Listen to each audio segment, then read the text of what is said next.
today I'm joined by the loved and funny Danish cartoonist known for the webcomic Caster Comix, TBSkyen. That's Skyen, me. how are you doing today? I'm tired, but otherwise I am absolutely fine. Feeling creative, so hopefully I'll get some work done today. Like right now, some live sketch why we do our interview? Yeah, maybe. Alright, so if you're not looking to the camera, then we all know you are drawing the next Caster Comix, I hope? Yeah, I've got so many things I'm working on. I've got a lot of commission work as well. So Oh, I'm trying to that's pretty I'm trying to great. find I'm trying to find time for everything. I hope you get it. So, but first of all, let's start with the interview. First of all, of course, thanks very much for the chance to interview you. Of And course. when you look back many years ago, how did you even get into drawing? Actually, Oh, well, that's a classic tale of teenage weeaboos.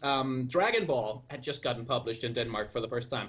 I'd never seen anything like it before. Like, we didn't have manga. We didn't have even a lot of Western comics. We had things like Asterix and sort of Danish comics, Belgian comics. So that was like a big thing. And all my friends, oh, this comic's so great. They swear, and there's boobs in it. So I've got to check this thing out. And I got to look at it, and then it was like, holy shit, that's a really cool art style. That's new. And like you do when you're 13 years old, I just went out and there were these books on the shelves like how to draw manga. And these books are absolutely terrible, by the way. They have very little useful advice. But I yeah. bought like two or three of them, and I sat down and I did all the lessons that they had there, and that sort of got me started. And it gave me some very bad habits that it took me a long time to break. But whatever gets you started is okay. All right, so that's pretty cool because when I look on right on my right side, there's a shelf, and there are two how to draw manga books. Actually, that's pretty fun because I started this way as well. I'm not a big drawer anymore, but you can see it works. Yeah. And you just talked about Dragon Ball. I mean, that's the classic of all mangas. And what do you actually prefer, comics or mangas?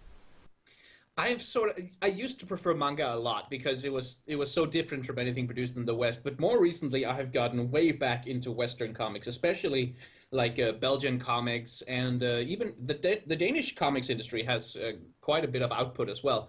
And I sort of like to balance the two things because manga has a lot more expressiveness in a lot of its movement, especially its movement is super expressive in a way that we don't really have in the West. In the West, it's more pictures, single pictures, and they try to add movement to it, but in manga, it's movement turned into pictures. It's kind of hard to explain. So I sort of bounced back and forth throughout my artistic career and sort of tried to draw inspiration from both sides. So it is actually something that you have in your drawing style. Like you have a bit of manga style here, a bit of comic style there, and you try to mix it to something that is called your style.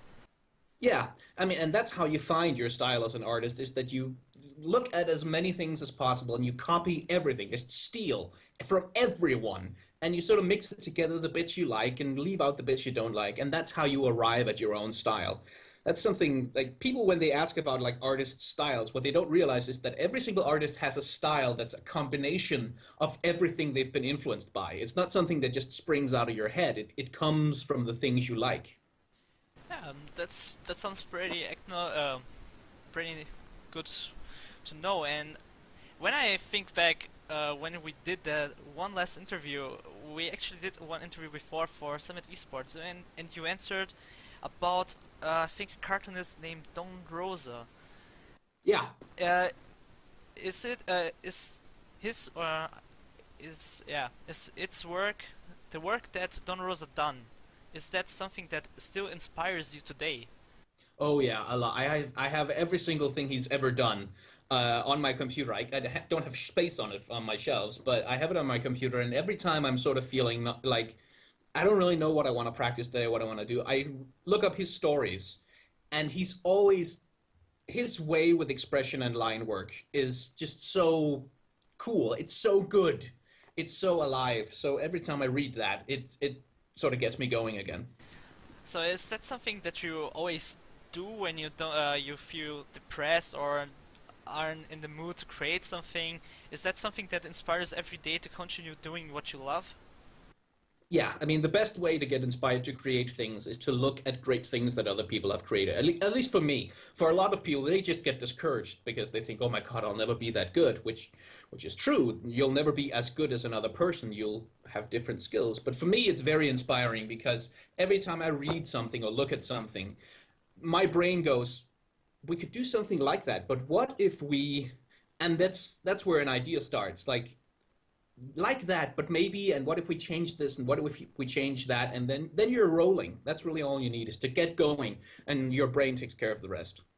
Ah, that sounds pretty great of an advice that I should take for myself as well. I always try to do that, but it isn't sometimes that easy. But let's talk about a bit about Caster Comix now. So, Yes. uh, I I mean everybody from the League of Legends scene might know you from Caster Comix, from your great funny comics about casters and players and even the community itself. So, before you even started, what have you done before the Caster Comix? Well, I've run actually quite a lot of web comics before Caster Comics. The most recent one before Caster Comics was a comic called Girls Only, which was on Smack. I think it's still on that website, Smack Jeeves, unfinished and dead. And it was sort of a high school drama kind of thing. And I've done, like, the thing about whatever you do that makes you successful in any small way. It's not that I'm super successful, but like there's always been like 10 years of doing things that weren't successful that come before it. So I have a massive library of all kinds of stuff that I've done that nobody cared about. So alright, so if you can send me a link, I will put in the description for everyone. So I'll do that. alright, so before you even start, are you actually now a official draw cartoonist, and you can live from the money you earn from it? Just barely. It's very close every month. But yeah, I do make a small living from it. Yeah, but not from the ads on Caster Comics, unfortunately. They don't bring in that much. But my commission work on the side, as well as my Patreon, just enough to pay my rent and my food. So if it's what you want to do, I think it's fine for you, right? Yeah. I mean, I'm perfectly happy to keep developing it. And hopefully one day, I'll make more than just barely scraping by. Right. So what did you actually do before you became that freelance cartoonist that you are now? I was a university student studying history at Aarhus University, which is the city where I live. I also had a very short-lived job writing for a website that almost like 2 months after I had gotten hired, it went bust. It Oh, just all right. went bankrupt. So that was terrible. But you know, I got the money, so I would call it worth. yeah. Um, yeah. So when was the time that you decided, like, okay, I do enough living, I get enough money from this cartoonist work. I would take the chance and go all in on this and start my own freelance career as a cartoonist and drawer, and stop studying. Yeah, I sort of still haven't actually made that decision. It's something that sort of just happened over time. I found that I, it was just a month where I didn't have any money, didn't have any income, and I just needed some money. And I said, okay, I'm opening up for commissions. Anyone want to have commissions? And I got enough of a response that, okay, I can make it this month. That's great.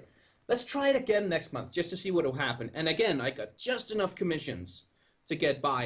And for the last 6 months or so, it's been every month. It's been just enough. So it's not that I've really taken the leap yet. It's just that I haven't had a reason to stop trying. Right, so that's pretty inspiring. So let's go back to the main topic here. What was actually the idea behind Caster Comix? Well, I draw comics about everything. I mean, that's what I've always done. If I have something in my head, if there's a story that I love, if there's something I like, my brain will come up with a funny idea about it, and I'll turn it into a comic, and I'll put it on the internet.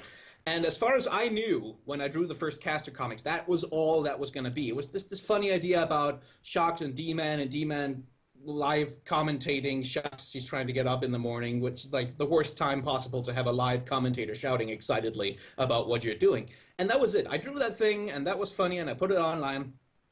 And then, like, through no fault of my own, it gets retweeted by Sharks and D-Man, and it gets to the front of the subreddit, and 50,000 people turn up on my DeviantArt page to look at it, and I go, well, there might be something to this. And then I draw the next one, just to see what would happen. And, you know, predictably, when I draw the next one, no one cares. Like, nothing happens. It doesn't get anywhere, really. And I'm like, what the hell? But the first one, but why didn't the second one? I need to figure this thing out. So I draw another one, and another one. And as I go on, it just becomes fun to make up these stories about, you know, shoutcasters and esports. And I get more and more into esports as well. So it becomes a bigger and bigger part of my life. So it sort of just went along on its own from there. Sounds pretty reasonable. So, are you actually planning anything besides Caster Comix right now? Like some upcoming projects that you will start in the next few months, or in the coming year, or even 2015? Well, yeah, actually, when the LCS starts back up again, when at Worlds last year, I did a newbie-friendly stream with commentary with a few of my friends. Yeah, right, to Yeah, to help people out if they didn't know esports and they kind of wonder, what the hell is this League of Legends tournament? I figured there is no official newbie-friendly stream, and they had it in the international for Dota, so why not give it a shot? And so this year, I'm thinking of doing a video series, not live streamed, but a series of videos on my YouTube channel where I take one match from NA and EU each week, and I do newbie-friendly commentary on it to sort of help people if they want to get into League of Legends esports. I'll do like little graphics explaining what a Sonya's Hourglass is, and sort of trying to take them through how the game works and what to look out for, and so they can graduate to the normal broadcast. So that's the immediate project that I have in mind. Ah, that sounds pretty cool, actually. I watched it when you did the stream. Would be this noob-friendly, or should I say newbie-friendly stream something that you might do if Riot contacts you to do it? Oh yeah, happily. I mean, I think Riot really should, especially. I mean, they want to expand the esports audience, and they do have, like, it is already a policy on the mainstream that they are a little bit newbie friendly. Like, they do explain some concepts from scratch that more experienced players already know, but I think they really do need, like, a way for people to go, I've never seen this thing before. I don't know what esports is. I don't know the storylines. I don't know the items or the champions or abilities, but I want to watch. And having this thing sort of to help, like a tutorial for esports, to help them get into it. I think it's something Riot should do, but, you know, so long as they're not, I guess I'll fill in for them. Alright, so everybody tell your friends that you want to get into esports. Skyen will be doing some new-friendly League of Legends content, so that should increase at least a few more viewers to our community. So I think I hope so. Are there any projects or any video content that you are, besides that noob-friendly esports content, that is coming to your channel? So you started doing vlogs not too long ago, and are you ever going to stream again? Not only that noob-friendly League of Legends cast stream, are you going to stream games, or you even playing League of Legends? Yeah, I haven't been doing that lately. It's been a long time since I did. I really want to start doing it again. It's just I haven't sort of had the time, really, and I've been out of League for a while now because I've had so many other things to deal with. But it's something, I mean, streaming is something I do when I feel like it. It's not really a thing I've tried to make any kind of a regular thing out of. So, but, you know, maybe I will. As for video content on the stream, I am planning to draw more, just random illustrations of things, and I'll do time-lapse videos of those and put them up so people can see the thing happening really, really quickly. Oh, that sounds pretty cool. There is even one big YouTuber that do these time-lapse videos, right? That only draws things and do time-lapse of his drawings. Do you know this guy? I think he draws a lot of manga. That's why I know him. Well, I know actually quite a lot of YouTubers who put up like videos of their art, so I don't know exactly who you're talking about, but Yeah, plenty of people do it. yeah, I'm really excited to see that. I think it's pretty cool. See the Yeah, there's one on my channel already where I draw Samus from Metroid. So another time, check into the video description to see the link. It's really great content that Skyen's creating there. So yeah, I remember the last interview I did with you, it was around May last year. I don't know if you remember, but you did one joke. I don't even remember the joke, but I asked you instantly if you did even think about a stand-up career. Ah, Did you yeah. think about it now? Would you be a stand-up comedian at some point in time? I think at some point I wouldn't mind trying it, but it's not really like my brand of humor. I think about things a lot. And like when I draw a comic, I write it and then I rewrite it and then I rewrite it and then I start drawing it and I think, wait a minute, if I drew this thing, then that line becomes funnier. So for me, it's very much an editing process. So the sort of the live improvisation thing on stage, it's not really in my skill set, but one day, I mean, I guess why not? Everything's possible, but I don't have any plans for it. What about a singing career? Ah, uh, well, I mean, I've been looking for like a band anywhere, people to play with near where I live because it's always more fun playing music with people. But I don't necessarily have a singing career in mind. Well, you can start by doing little small covers, not only of League of Legends Paris made by Monte Cristo. That would be something. Yeah, yeah. I mean, just God, I hope he doesn't write too many more of them because every single time, Redditors like all up in my messages, like Skyen, you need to do this thing, sing it, come on. I have other things to do, Monte Cristo. Leave me alone. Well, at least you got this all unique content. I think no one ever did some League of Legends Paris songs that Monte Cristo wrote on No. their channel. Well, the Yodels did one of a dance faker. You're gonna go far, kid, by the Oh yeah, Offspring. They right, did a right, dance right, faker dance. right. Ah yes, that's pretty. Ah, I remember that. Thanks for reminding me.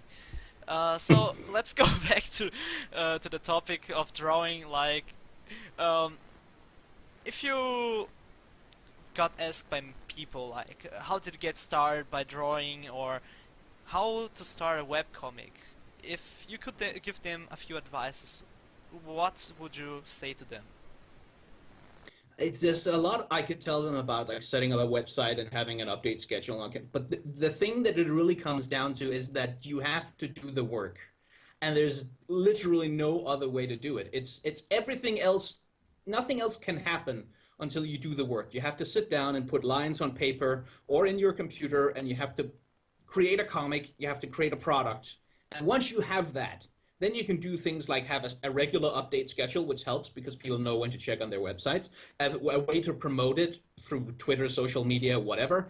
And once you have the product, everything else follows. But the thing I would advise them to do is if you want to start a webcomic, sit down and do the first 10, 20 pages before you put it on the internet. Like if you really want to start this thing, then 10 and 20 pages before you put it on the internet, have it on a regular update schedule, and then you start worrying about everything else because the product has to come first. And that's the really hard part, is not promoting it. It's not getting it out there. It's not showing people what you've done. It's doing the work that you have to show people. It sounds like a good start then. So before we close out the first section about yourself and your cartoonist career, I have to ask you, what is your favorite Caster Comix? The favorite one I've done? Oh, wow. I'm an artist, so when I look at something I've done like more than a week ago, my brain immediately goes, screw that one up. There's a mistake there. Oh, you didn't get that right. Oh my God, that hand doesn't look right at all. You should change that. So when I look back at old things, I hate them. I hate them. Even if they're good, even if other people are like, oh, that's really, really cool. I'm going, no, but because you can't see that over there on the left side of his little finger, I made a mistake and I can't see anything else except that goddamn mistake. So for me, the most recent one is usually my favorite. I really do like the one I did with Curse Academy and Curse. And I need to do the follow-up to that pretty soon before the LCS starts. So you have a few days time. So I know what you're doing when you're not looking at the screen. So you're drawing the next Curse comic, alright? Yeah, yeah. You heard it here first. So let's change the topic a little bit. Now that we talked about yourself and you even told that you like joining more into esports side of things. So what are your thoughts on the current state of esports?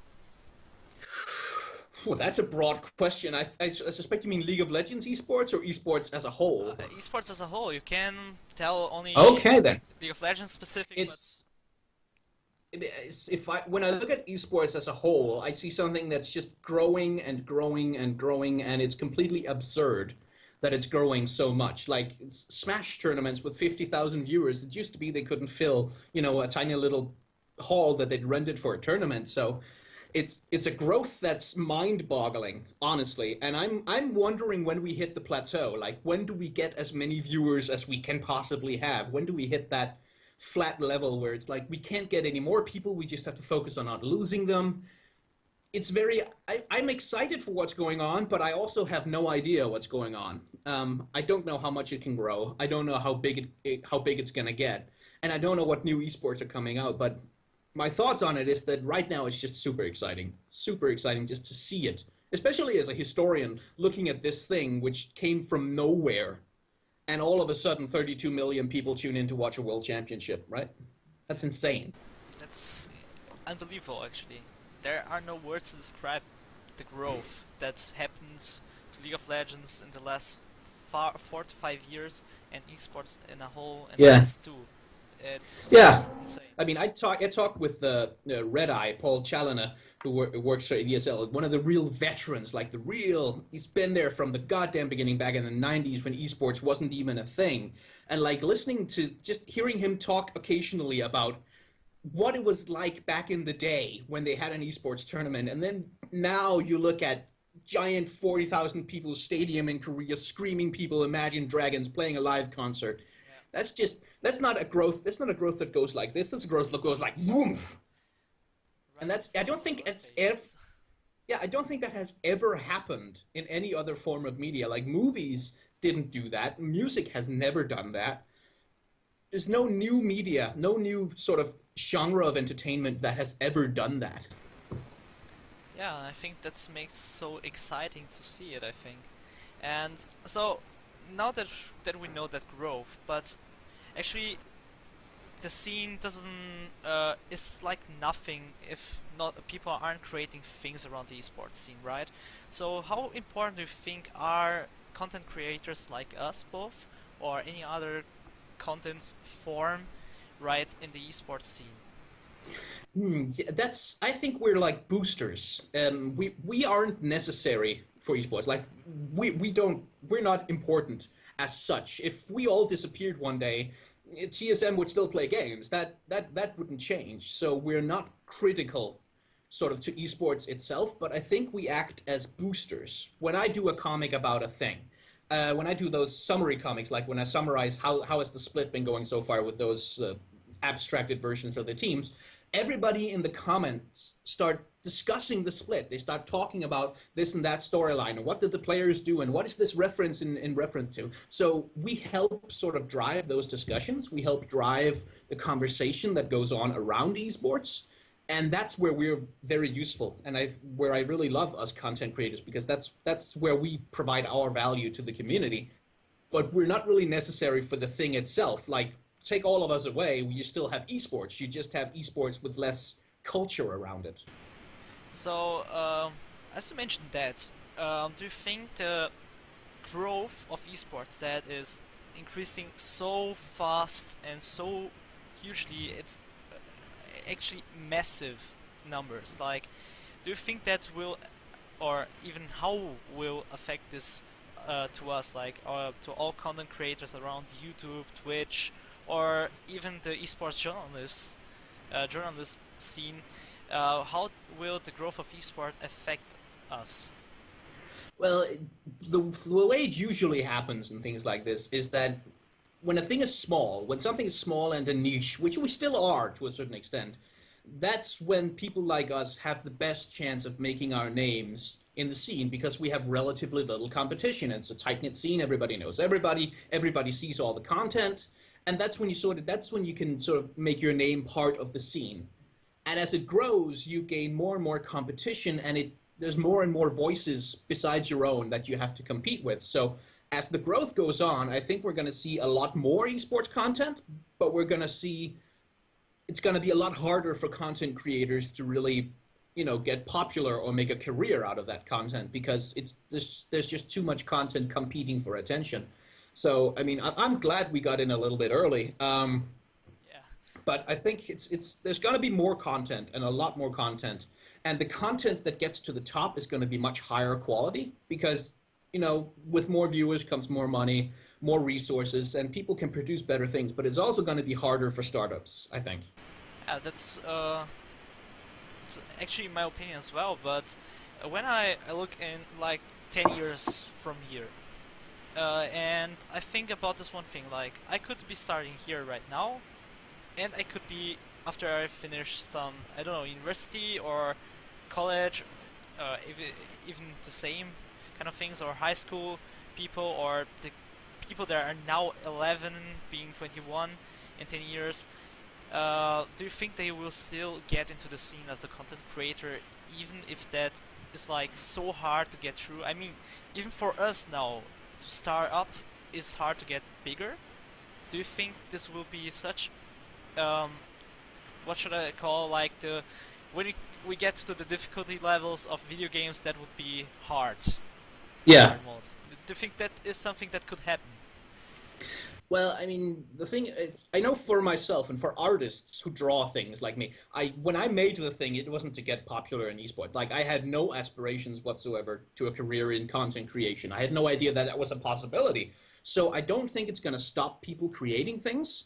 People create things because they want to make them, because they want. So I don't think the lack of money is necessarily going to stop them. But I think, I mean, it's if they ever want to transition from being amateurs to professionals in any capacity, we're going to see fewer people being able to do that. Like, because nowadays, when you look at the people who are getting hired by Azubu, by Riot, by all the big companies, they tend to be community content creators, a lot of them, who've been around the community for a long time. I think we're going to see relatively less of that.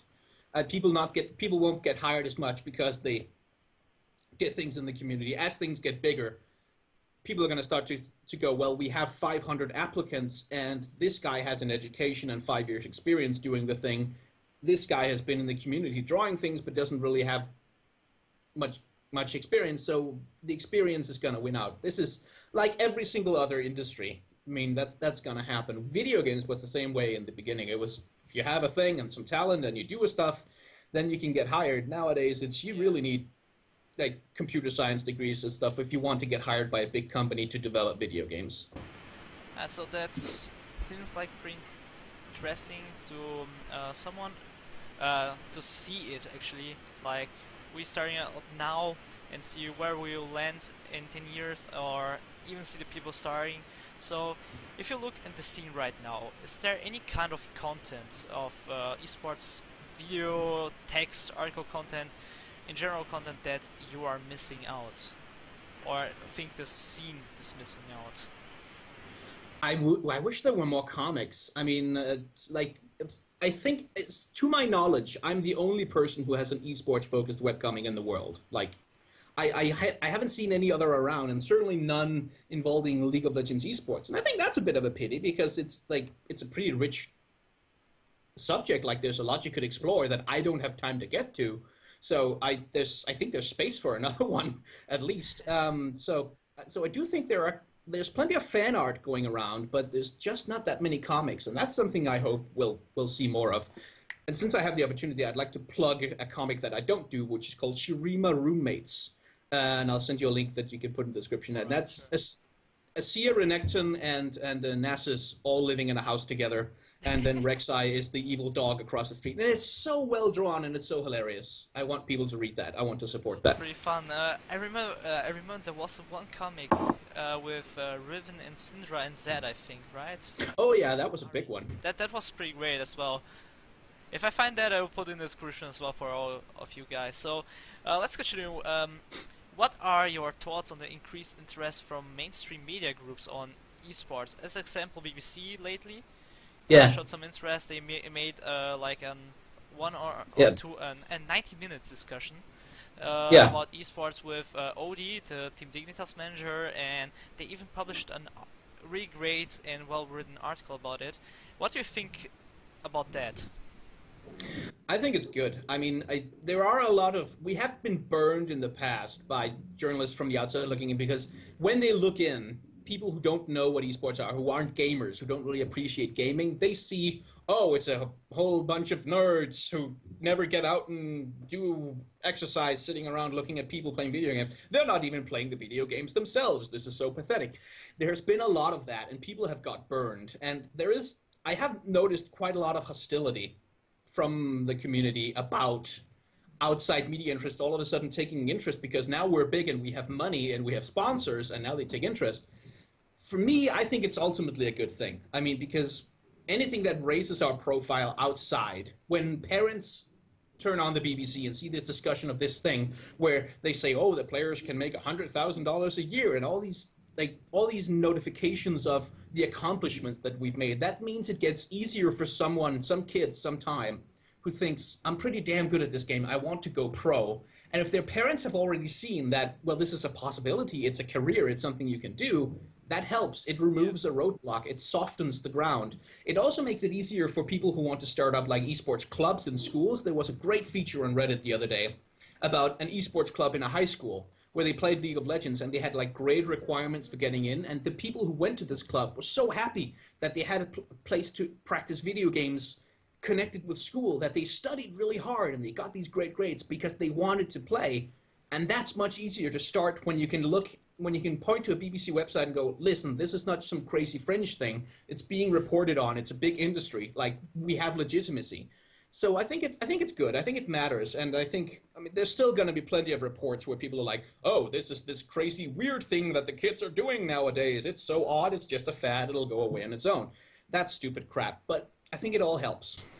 Yeah, so do I, and I think it would get bigger and bigger, and people will actually accept it as a sport like chess. So when people ask you what is esports, I mean, a lot of my friends ask me what is actually esports. Like that can't be a normal sport. I mean, you sit there on a desk and play video games. That can't be a normal sport. So Yeah. what do you explain to that people? Like, I mean, it is such a niche.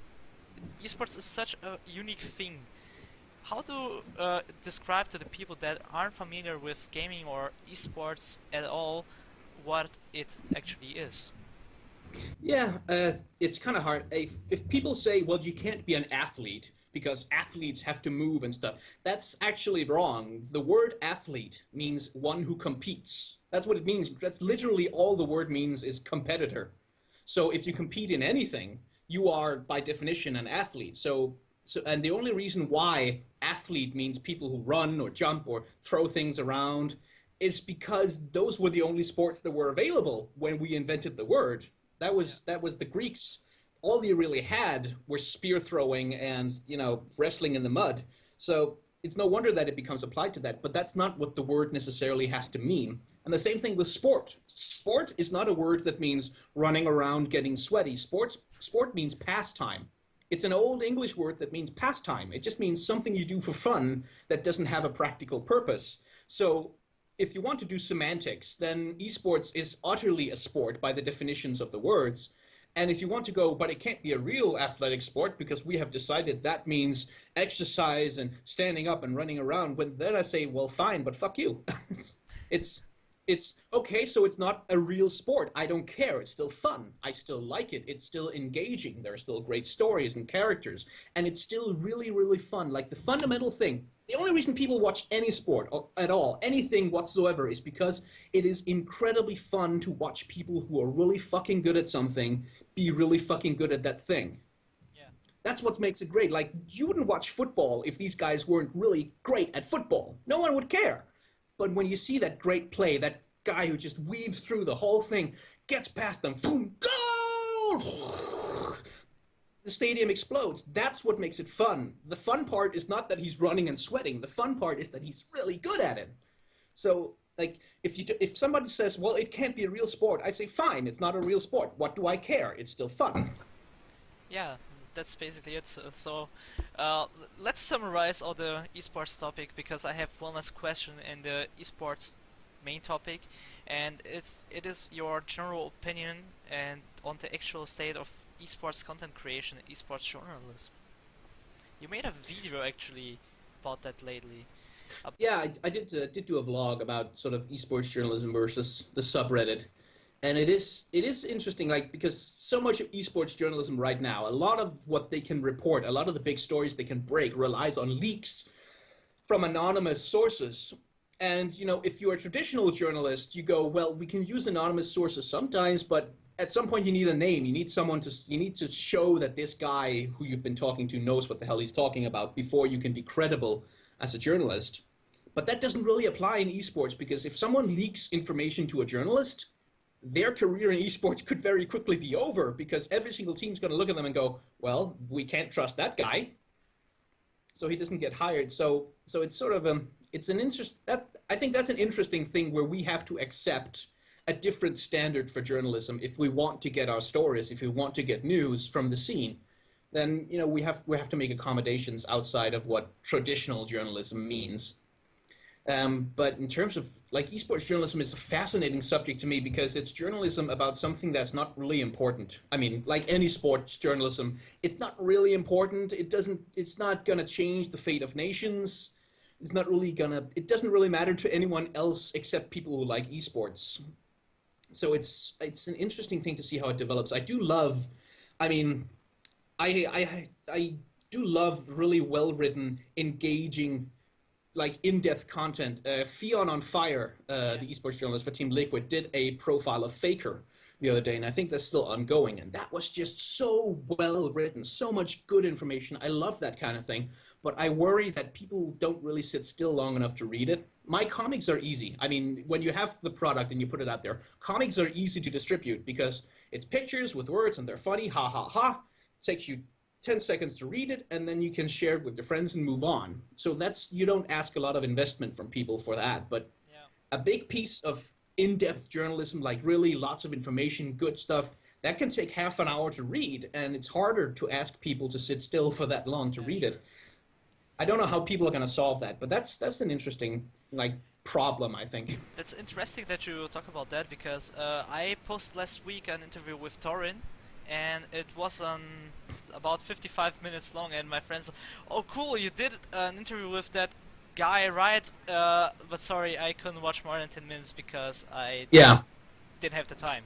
And even the Faker profile article from Fion, I couldn't even read myself. I read the first few lines and the first part of of it, and I couldn't get back to it because I had a lot of things to do. So, and this reminds me of something I even talked with Torin about, and he made a video about it. Is the oversaturation of esports. Like, we have so many esports games, esports scenes, and Yeah. so we have at least 10 times as much content. Do you think that at some point in time we need to organize that we have, alright, we have this content, this content, this content, not 10 millions of content that we would like to watch? Or do you, do you have any solution on that? Because I have any.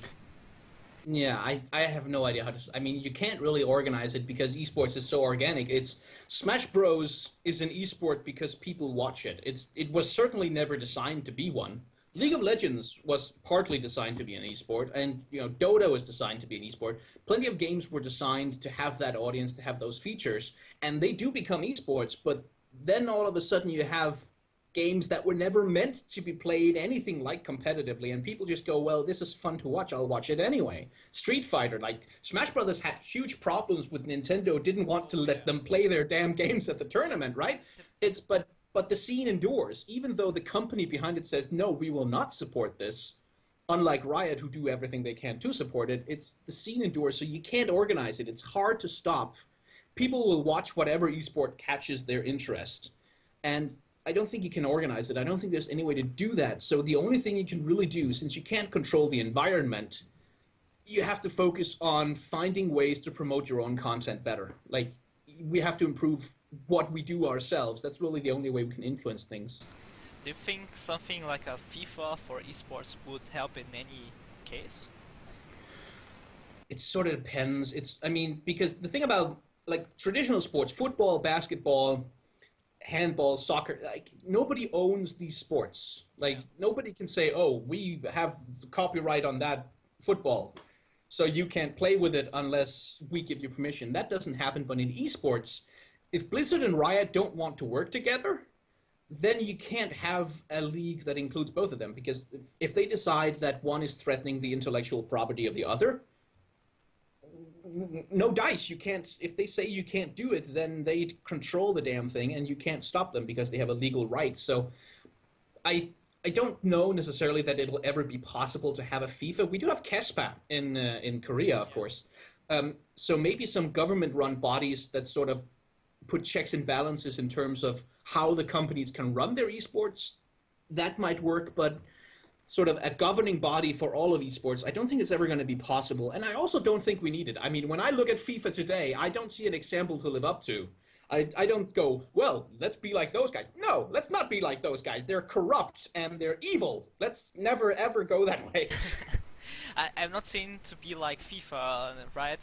I was mentioning more like this Casper type of thing, like just to organize stuff. Like, okay, let's do this kind of system. I mean, we have one big problem I see right now in esports is like the lack of challenger scenes or amateur scenes that Mm. is coming and bearing up every year for a good hope and a good sign for the next following years. I mean, we have to think in on the future, not on the right now Yeah. as an esports content creator or even player or manager of some kind of organization.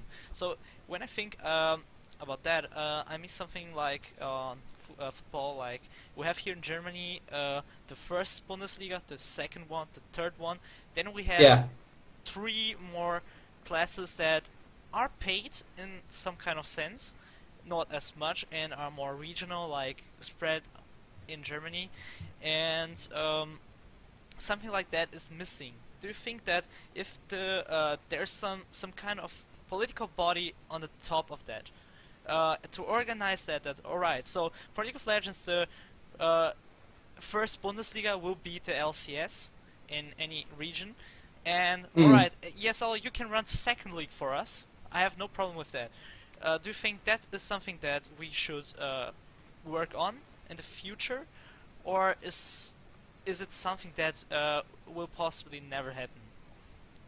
It's again, we run into the problem of esports not being like any other sport, because again, we are so bloody international because we happen on the internet. So like look at the old Fnatic roster, Oh yeah, the one that just left. Like we had people from France and Spain, we had like a Finnish guy and a Swedish guy, and their subs were from like all over the goddamn continent. So it's really hard to have, like, if you have a body in, like, say, a country that says, okay, we're going to organize esports leagues here, blah blah blah, then their reach stops the moment you get into big professional sports, because they're just going to go, we see this guy is from Norway, we'll take him anyway.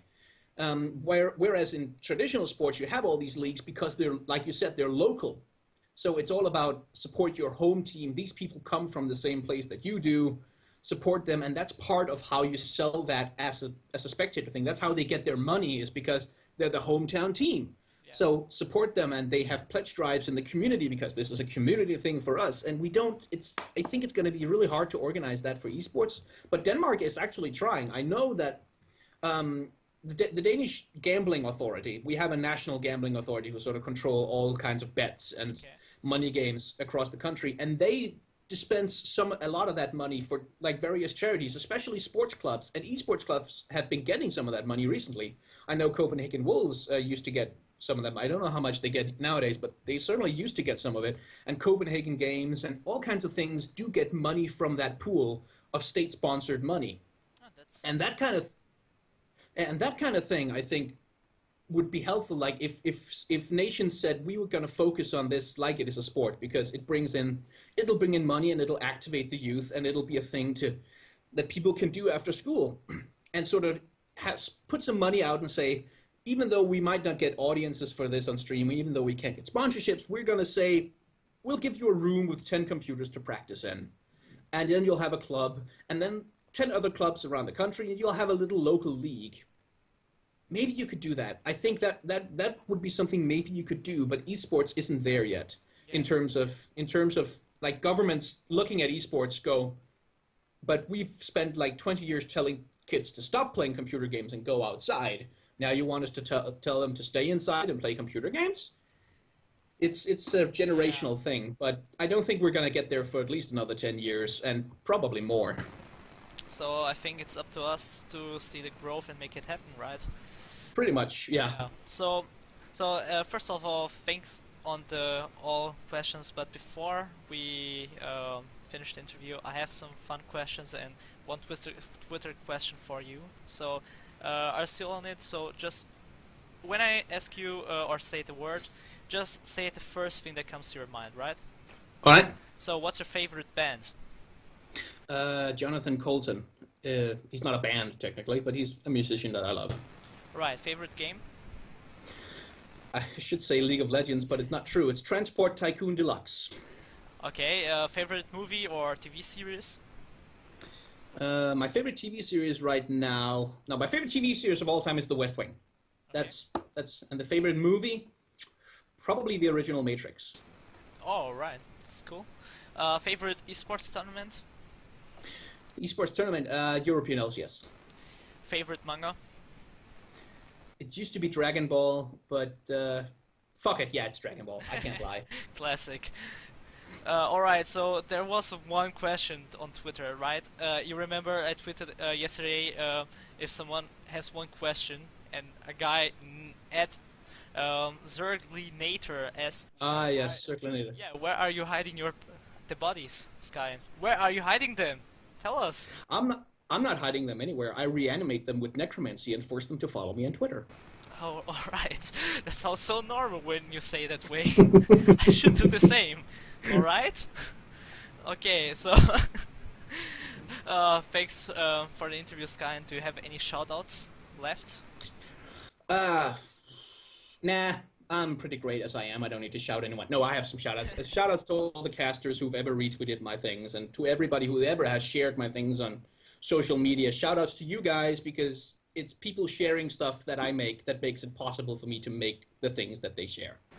So, alright, thanks again, and I think we had a really good talk about a lot of stuff, and hope you liked the content as well. So, if you liked it, be sure to follow Skyen on Twitter and check out his sites and links. It will be all in the description right below the video. So be sure to check them out, and of course follow me on Twitter to know when my next interview is coming. And I would say see you then.